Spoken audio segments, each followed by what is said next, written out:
Someone in my building was destroying my stuff. I planted a tiny camera to catch them. But when the footage rolled, the face staring back nearly broke me. It started with the mailbox. Just one of those small things you do not think about until it happens more than once. I came home one Friday night, tired from another 10-hour shift, and saw our building's front mail cubbies hanging open. A couple envelopes were on the floor. One was mine. I figured maybe the mailman was in a rush or someone forgot to close the flap. I picked up my stuff, made a mental note to bring it up at the next tenant meeting, and went upstairs. That should have been the end of it. But the next week, my neighbor's package was ripped open, just sitting there, half torn, contents missing. Then came the scratched door locks, tiny fresh grooves like someone had fumbled with the wrong key, or worse, tried to force their way in. It happened to mine once, then again 2 weeks later. Still, I told myself it was nothing. Probably just someone drunk or high stumbling home to the wrong door.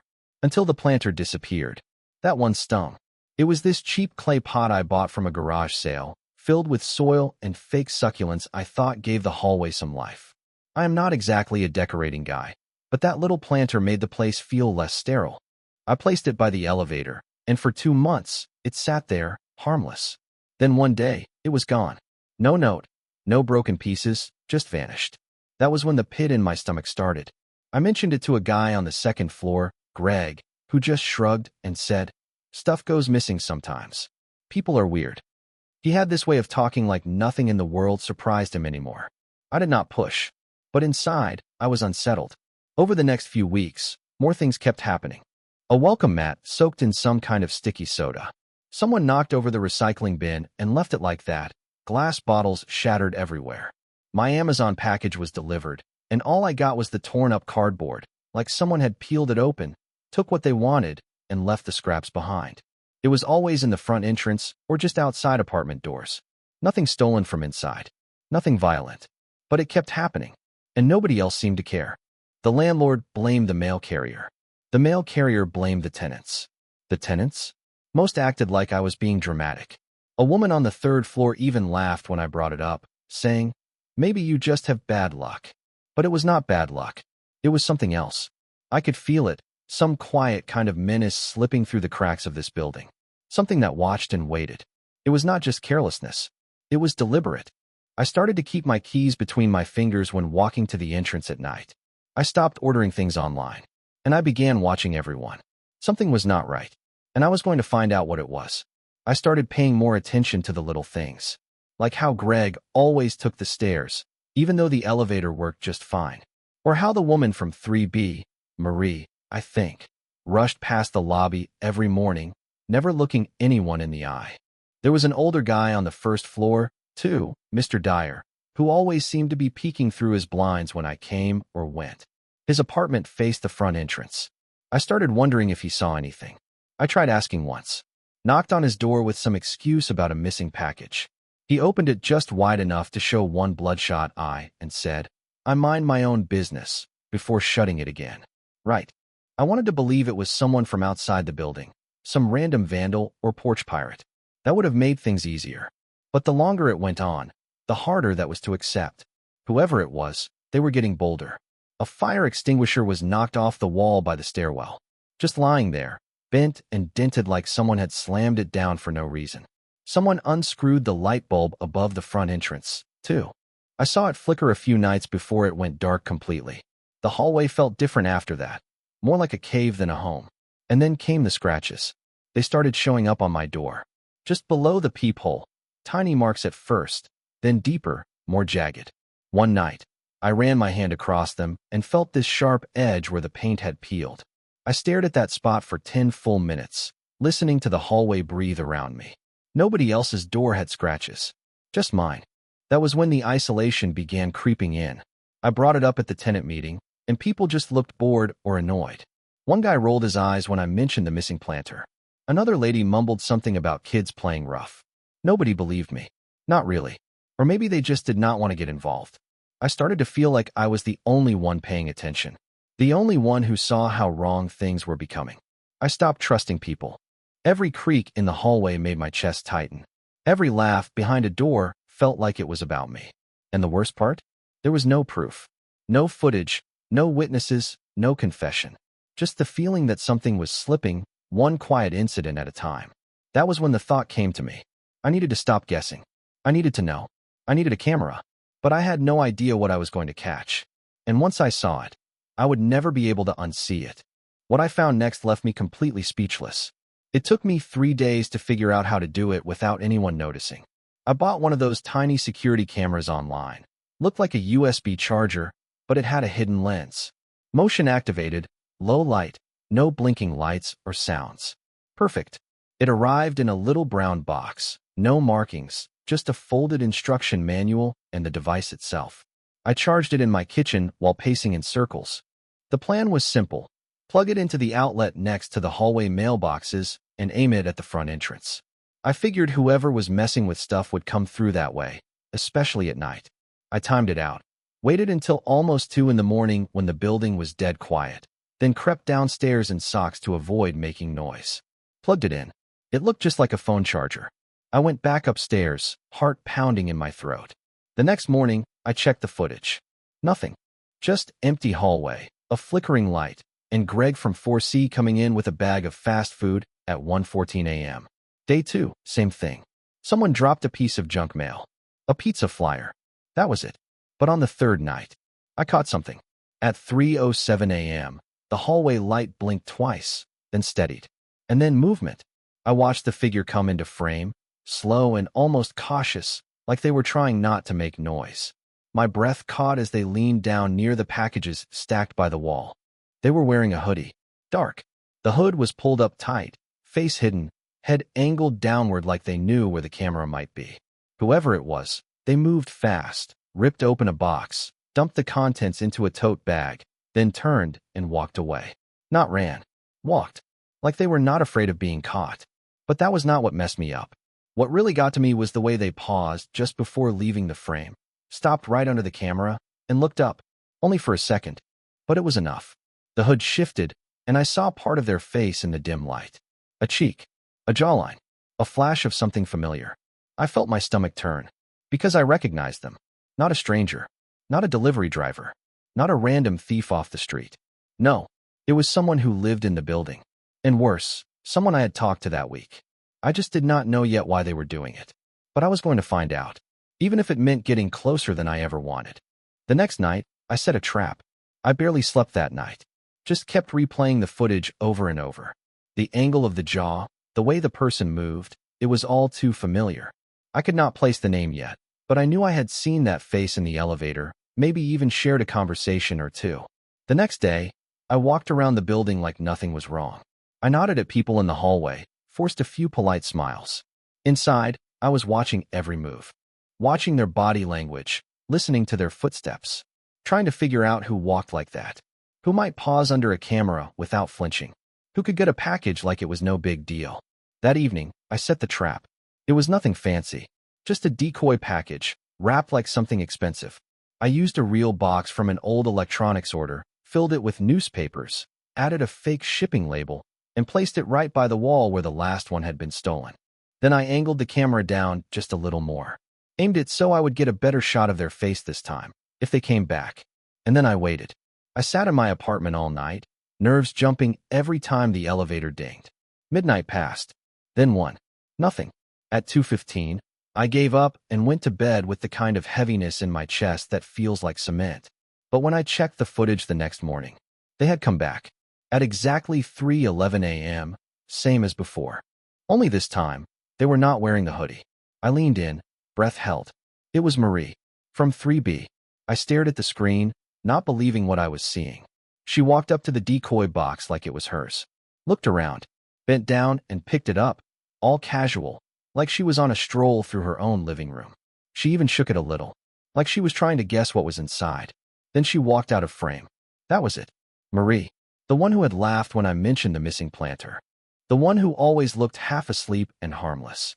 I sat there frozen. My ears were ringing. Why would she do this? She lived here. She had a decent job. I had seen her in scrubs once, coming home after a shift at the hospital. She kept to herself, always polite, always friendly in that distant way neighbors tend to be. I tried to come up with a reason. Maybe it was some compulsion. Maybe she was reselling stuff for money. Maybe she just liked the thrill of getting away with it. But nothing made sense. Nothing explained the scratches on my door, the missing planter, the soda on the mat. Unless it was not about the packages. Unless it was about me. I sat back in my chair, heart pounding. That was when I remembered something. Something small. Barely a moment. 3 weeks ago, I held the elevator for her. She stepped in, nodded once, and said something soft. I made a joke. Something dumb about how the buttons stick. She had smiled, but not in the friendly way. More like, uncomfortable. I had shrugged it off. Now I was not so sure. Something told me this was personal, and I was about to find out just how personal it really was. I spent the whole day walking circles in my apartment, trying to piece it all together. Marie. Of all people. Quiet, normal Marie from 3B. I had never even had a real conversation with her. Just hallway hellos and elevator silence. Once, I think she complimented my jacket, but it was the kind of thing people say just to be polite. No warmth. No connection. So why was she targeting me? Why the scratches on my door? Why tear up my packages and not anyone else's? I thought maybe it was a mistake. Maybe she had a problem with someone else and got the door number wrong. But that theory fell apart fast. She had paused under the camera, looked up, like she knew it was there, like she was daring someone to see her. I checked the footage again. Something about her posture. The way she stood there after shaking the box, so calm, so casual, it messed with my head. This was not random, and it was not new. The soda spill, the ruined packages, the scratched locks, all of it had started around the same time. And always near my door. Always just close enough to feel personal, but not enough to prove anything. Until now. And still, I had no idea why. I considered confronting her. Just knocking on her door, asking what the hell her problem was. But part of me held back. Not out of fear, exactly, but something colder. Instinct. That night, I took a walk around the building. My mind was racing. I passed Greg from 4C smoking on the stoop. He nodded. I nodded back. I wondered if he knew anything. If anyone else had noticed Marie acting strange. But if they had, no one said a word. Then something weird happened.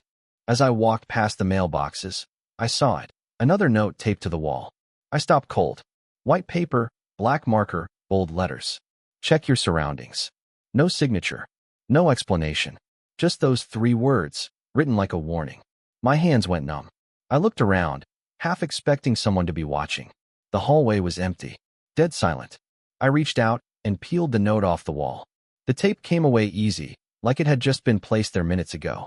My first thought was Marie. But how could she have known I would come down here? And why a note? Why not just keep doing what she was doing? I went back upstairs and checked the footage again. Nothing. She had not come near the camera since the decoy package. Which meant, someone else put that note there. It was not just Marie. There was someone else. And they were trying to tell me something. Or maybe warn me. Either way, I was not the only one watching anymore. I kept the note on my kitchen table like it might start talking if I stared at it long enough. Check your surroundings. It sounded like something out of a thriller movie. But it was taped to the actual wall in my building, right under the flickering light where I had first noticed the messed up mail. And it was not from Marie. That part hit me hard. For weeks, I thought this was just one person messing with me. Maybe someone bored, bitter, or just weird. But now there was a second player. Someone who knew enough to leave that message at the exact spot I had been watching. It gave me the chills. And it got worse. That same night, I got back from work around 9, and when I opened my door, I smelled something off. Not smoke, not gas, more like something sharp. Like vinegar and sweat. I stepped inside, closed the door slowly, and looked around. Everything looked normal. But I could feel it. That heaviness. That pressure in the air like someone had been there and left just seconds before I arrived. I walked from room to room, checking the windows. All locked. Kitchen, fine. Bathroom, fine. Bedroom, no. The closet door was cracked open. I never leave that door open. I froze for a second, hand halfway to the knob. My heart started racing. My mouth was dry. I pushed it open fast, half expecting someone to jump out. Nothing. But on the floor, tucked behind a stack of old books, was something I did not recognize. A photo. Just one. It was printed on cheap paper, folded in half. I picked it up and unfolded it slowly. It was a picture of me, standing in the hallway, wearing the same jacket I had on yesterday, looking at the mailboxes, taken from behind.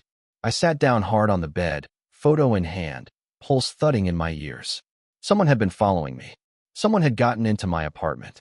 And whoever it was, wanted me to know. It was not about packages anymore. Not even about Marie. Something deeper was going on. This was personal. This was planned. And now, whoever they were, they wanted me scared. But instead of running, I started digging. I had a name. I had footage. And now, I had proof. I just needed one more piece. I needed to catch them both. On camera. Together. And I had one last trick to play. I called out sick the next day. Did not even bother faking a cough. Just told my boss I had something to take care of and hung up before she could ask what. My mind was locked on one thing. Whoever was behind this had been in my apartment. They had left that photo in my closet. That meant they had a key. Or worse, they had help. I started thinking about maintenance. The landlord. Spare keys. Building access. Could Marie have gotten someone to unlock my door? Or could she be the one working for someone else? I did not know who to trust anymore. So I decided to trust no one. Instead, I made a plan.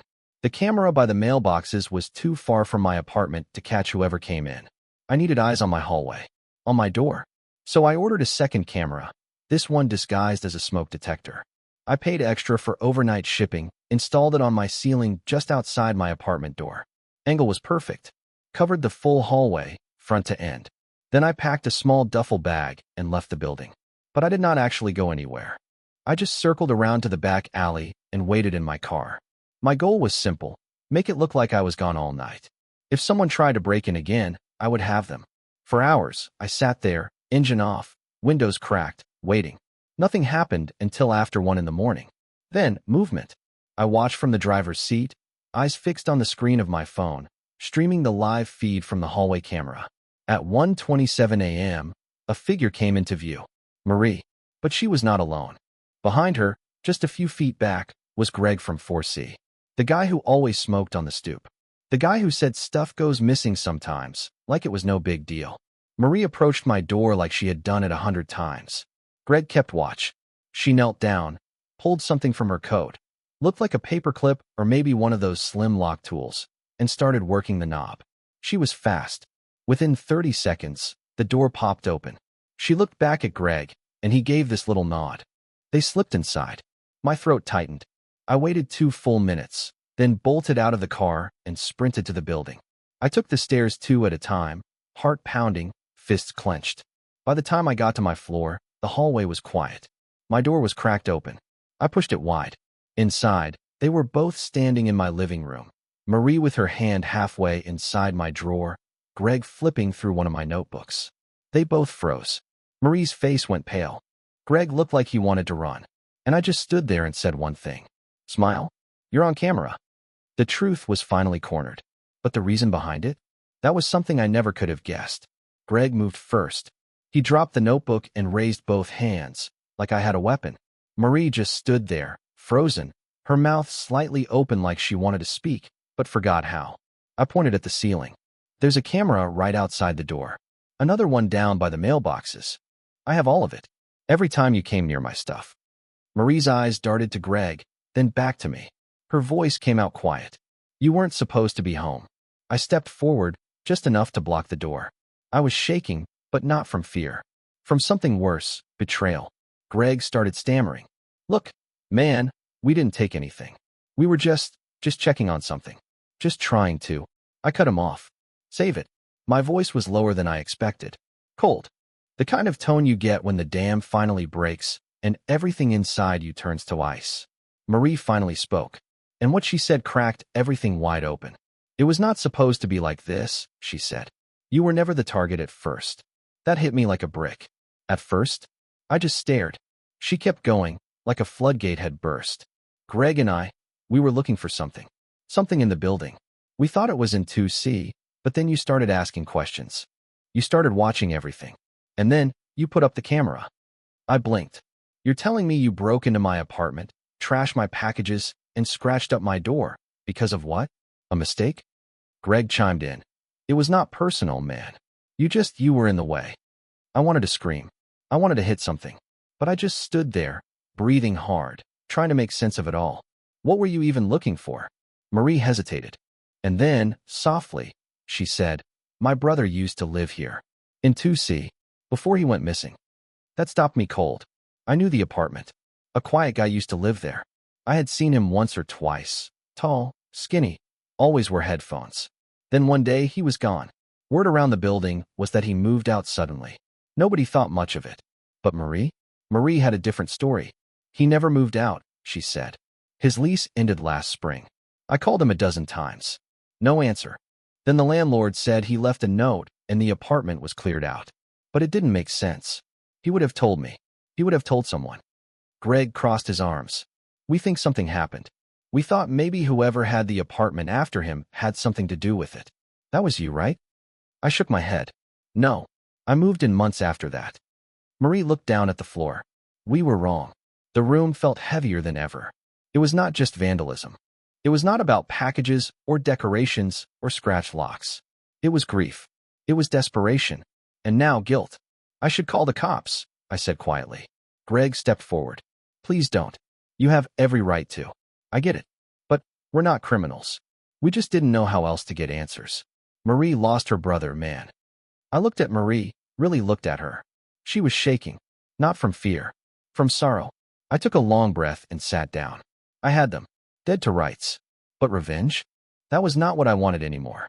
What I wanted now was the truth. And Marie was finally ready to give it. Marie sat on the edge of the couch like it hurt to hold her own weight. Her eyes were glassy now, red around the edges. She took a slow breath and started talking, voice thin and dry like she had not spoken it out loud before. My brother's name was Daniel, she said. He moved here after he left school. Got a job downtown, lived quiet. Too quiet. I worried about him all the time. He would text, but never call. And then, around February last year, the messages just stopped. Greg sat beside her, arms folded tight, like he had heard this a dozen times before. I sat across from them, still trying to wrap my head around everything. I came here 2 weeks after that, Marie continued. The landlord told me Daniel left, that he broke his lease early and moved out. But something felt off. He left everything. Clothes, photos, even his shoes. Just gone. Except he never told me he was leaving. She looked at me, eyes hollow. I reported him missing. Nothing came of it. Cops said there was no sign of foul play, just that he left voluntarily. That was their favorite line. He's an adult. Maybe he didn't want to be found. But I know him. He would not disappear without saying goodbye.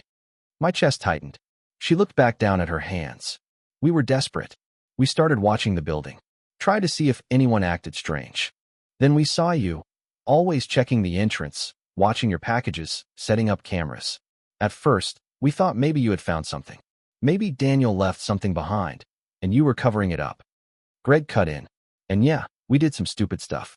I scratched your door to scare you. I trashed the mail to rattle you.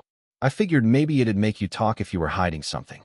He looked down, jaw clenched. I was wrong. We were both wrong. The room was thick with silence. I sat there, holding the memory of that first scratched lock. That ruined package. That planter I had placed by the elevator because I wanted the hallway to feel less empty. It had never been about me. Not really. I leaned back, feeling like I had aged 10 years in 10 minutes. Then I said something I had not planned. I saw him once. Marie looked up fast, eyes wide. Months ago, I said. A guy in a gray hoodie. Tall. Kept to himself. I only saw him twice. Then he vanished. I thought he moved out. Marie covered her mouth. Her shoulders shook. That was her brother. I was sure of it. But it did not bring peace. If anything, it opened 1,000 more questions. What happened to Daniel? Where did he go? And why had no one followed up? Marie stood up slowly, her voice steadier now. I am done playing games. I need to know what happened. For real. Not guesses. Not assumptions. If I go back to the police with what we found, maybe now they will listen. I nodded. Not in anger. Not in forgiveness. Just in understanding. For weeks, I thought I was being haunted by some petty vandal. But it turns out, I had been living in the shadow of a missing person. And the people I blamed? They were just looking for him. There was one final thing I had to do. Not for me. Not for Marie. For Daniel. The next morning, I walked down to 2C, the apartment Daniel used to live in. I stood in front of the door for a long time, just staring at it. The number had faded slightly, the brass edges worn down like too many hands had touched it. I knocked, even though I knew no one lived there anymore. The unit had been empty for months. The landlord never bothered to list it again. Said it needed repairs after the last tenant left. At the time, I assumed that meant broken appliances or water damage. Now, I was not so sure. I slid the key Marie had given me into the lock, one she said Daniel had given her long ago, back when he first moved in. I heard it click, slow and stiff, like the door had not been opened in a long time. I stepped inside. The place was dark and stale. Dust on everything. Smelled like cardboard and old air. The living room was bare except for an old lamp and a single folding chair against the wall. No furniture, no rugs, no signs of life. But then I turned toward the bedroom.